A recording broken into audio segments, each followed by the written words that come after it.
When a ball is thrown vertically up with velocity v naught, it reaches a maximum height h. If one wishes to triple the maximum height, then the ball should be thrown with velocity. बच्चों suppose कीजिए एक हमारा particle है, ball है. इस ball को आपने u velocity से फेंक दिया है ऊपर की तरफ, ठीक है. और u नहीं कह रहा है कि वेलोसिटी v नॉट, तो जो इनिशियल वेलोसिटी है वो भी आपको गिवन है. v नॉट से फेंका है आपने, ये एक मैक्सिमम हाइट गया है h पे. ये कितना मैक्सिमम हाइट कवर कर लिया, h मैक्सिमम हाइट कवर कर लिया, ठीक है बच्चों. तो क्या हम मैक्सिमम हाइट पे फाइनल वेलोसिटी जीरो होता है.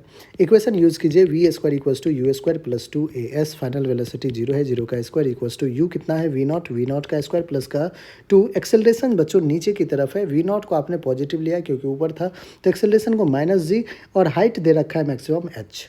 यहाँ से वी नॉट का स्क्वायर आ रहा है टू जी एच. एक एक्सप्रेशन बन के तैयार है बच्चों. ये रहा इक्वेशन वन. अब आगे की story. If one wishes to triple the maximum height, कह रहा है कि अगर किसी को विश करना है कि कर रहा है कि मैक्सिमम हाइट को ट्रिपल कर दे, then the ball should be thrown with velocity.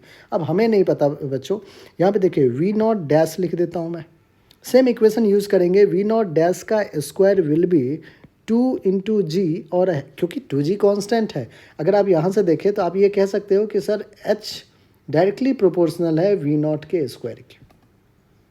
तो हमें नहीं पता कि क्या वी नॉट रखना चाहिए, मतलब इनिशियल वेलोसिटी क्या रखें कि एच क्या हो जाए, थ्री टाइम्स कह रहा है ना, थ्री टाइम्स हो जाए. तो थ्री एच के लिए वी नॉट क्या रखें नहीं पता, तो वी नॉट डैश का स्क्वायर लिख लीजिए आप. आई कहानी समझ में यहाँ तक. यहाँ से भी आंसर आ जाएगा बच्चों, आप डायरेक्ट भी यहाँ से सॉल्व कर सकते हैं. आपको सर एच ने एच को कैंसिल आउट कर दिया, जो हमारा एक्सप्रेशन आ रहा है वो आ रहा है वी नॉट डैश का square is directly proportional to v naught square into three, that is three v naught square. तो वी नॉट डैश क्या होगा, तो वी नॉट डैश हो जाएगा under root of three v naught का square. तो बच्चों यहाँ से वी नॉट डैश क्या हो जाएगा, वी नॉट डैश हो जाएगा root three times of v naught. तो आप कहोगे कि लीजिए सर फर्स्ट ऑप्शन आपका बिल्कुल करेक्ट आ गया.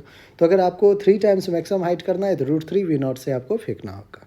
आई होप आपको बच्चों कहानी समझ में आ गई. बहुत ही सिंपल सी कहानी थी, है ना. आप दो बार ये इक्वेशन सेम इस इक्वेशन को बच्चों आप दो बार अगर लिखें सेम एक्सप्रेशन को, टू जी कॉन्स्टेंट है, वी नॉट डैश का square is equals to two g h dash लिखना, एच डैश की वैल्यू थ्री एच है, तो उससे भी आप करोगे तो सेम आपको यही रिजल्ट आने वाला है. ठीक है बच्चों, तो ये रहा आपको, ये आपका ऑप्शन वन जो है बिल्कुल.